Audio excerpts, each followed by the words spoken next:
oras po ito, tayo po'y darako na po sa pinakamahalagang bahagi ng ating banal na programa na siyang po ang pagkikinig at pag-aaral ng Word of God. Ating pong, aking pong binibigay pong pagkakataon sa sandali ito sa ating pong beloved ordained preacher, beloved Brother Boy Kaluya. Amen.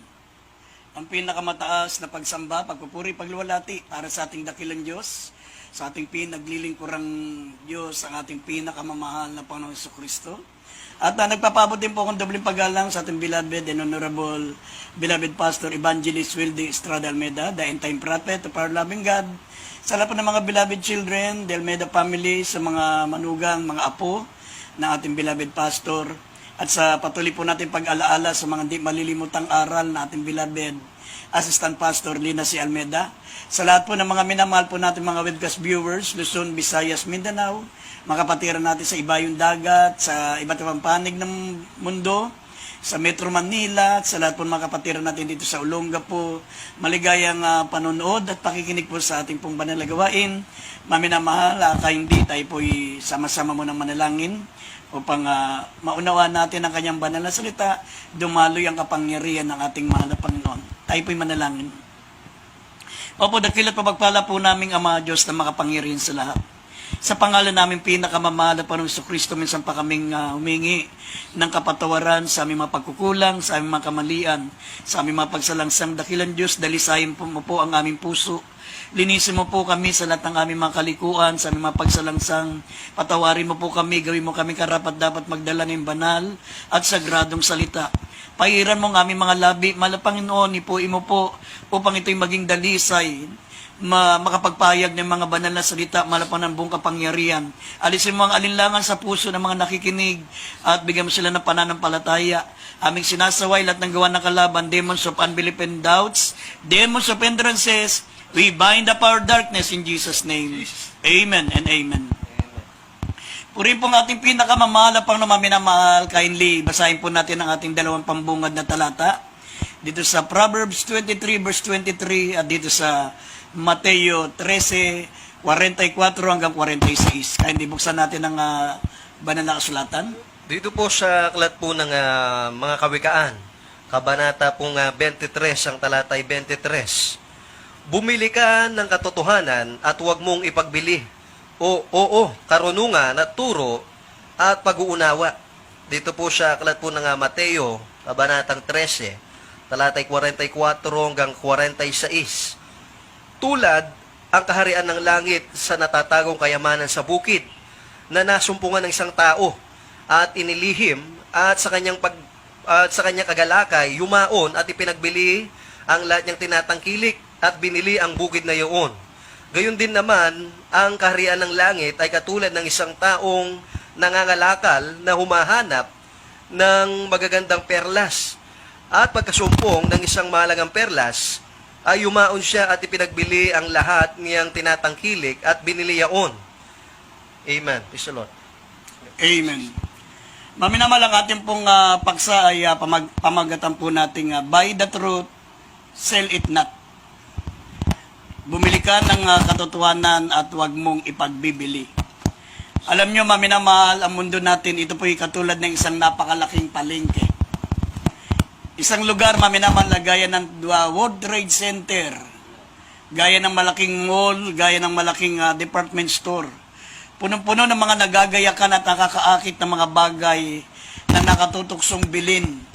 Minsan kahit hindi natin kailangan, pag tayo po ay namurahan, nakita natin buy one take one o napakamura, maminamahal, binibili natin gaya ng sapatos, gadget, mga damit.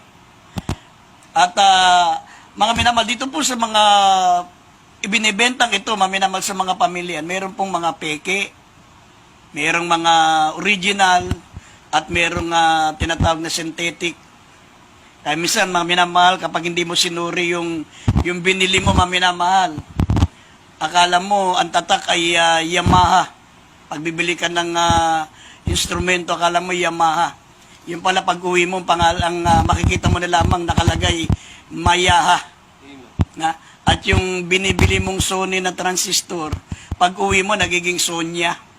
Kasi ano lang, yung tinatawag na imitation. At yung minsan makabili ka, maminamahal, ng Panasonic. Imbis na Panasonic, Panasonic yung imitation na nabili mo. Kaya nga, kapag hindi ka nag-iingat, ay madadaya ka. Amen. Kaya nga, maminamahal, ganun din po yung katotohanan, ganun din po ang mga salita ng Diyos. Ang tinutukoy po dito, maminamahal na salita ng Diyos, ay ito po, o ang tinutukoy dito na katotohanan, na sabi rito, bumili ka. Bumili ka ng katotohanan, wag mong ipagbili. Oo, karunungan at turo at pangunawa. Ang tinutukoy po rito, maminamahal, walang iba kundi ang ating, kundi ang banal na salita ng ating pinakamamahal na Panginoon. Dahil sabi nga ng banal na kasulatan, maminamahal, ang salita ng Diyos ay banal, tunay at totoo. Sabi po ng banal na kasulatan. Kaya nga dito po, maminamahal, sa ating pong matutungayan, dapat po, maminamahal, pag nasumpungan mo ang katotohanan, dapat panghawakan mo ito. Amen. Huwag mong ipagpapalit. Huwag mong ipagbibili. Mga minamahal, kasi ang kakatumbas niyan ay gaya ng katumbas po ng buong kayamanan ng sanlibutan. Ang katumbas nito ang iyong buhay. Amen. Kaya nga, nabasa po natin dito, maminamahal, pag nasumpungan mo ang katotohanan, pag nasumpungan mo ang kaharian ng Diyos, sabi ng Biblia, gaya ka nakasumpong ng isang malaking kayamanan sa bukid, na kung pwedeng ibenta mo lahat ng iyong kayamanan, lahat ng iyong ari-arian, bilhin mo yung bukid na yun sapagkat mas malaki ang kayamanan dun sa bukid na yun kaysa sa ipagbibili mong kayamanan. Sabi katulad dito ng mamahaling perlas. Sabi ng nabasa po natin dito, maminamalgaya ng kaharian ng langit ng isang mga lakal at nakahanap ng magandang perlas. At sabi, at pagkasumpong ng isang mahalagang perlas, yumaon siya, ipinagbililat ng kanyang tinatangkilik at binili yun. Dito po itinutumbas, o dito po maminamahal ikinukumpara ang salita ng Diyos.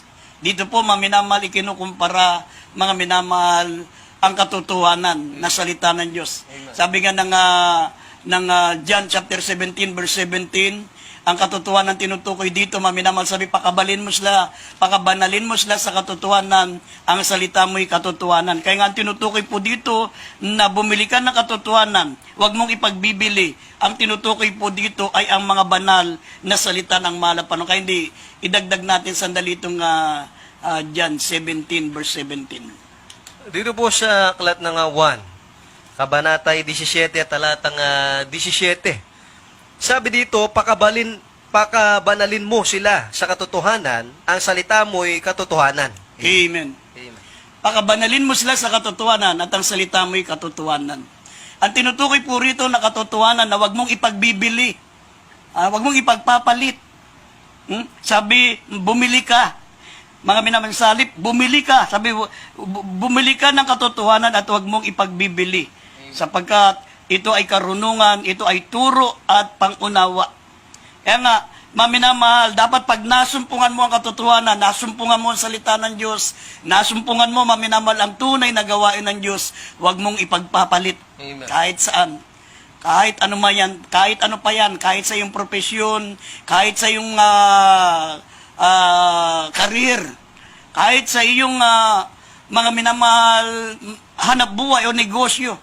Isang malaking kamangmangan, isang malaking kalugian para sa isang mananampalataya ang ipagpapalit mo ang katotohanan. Right.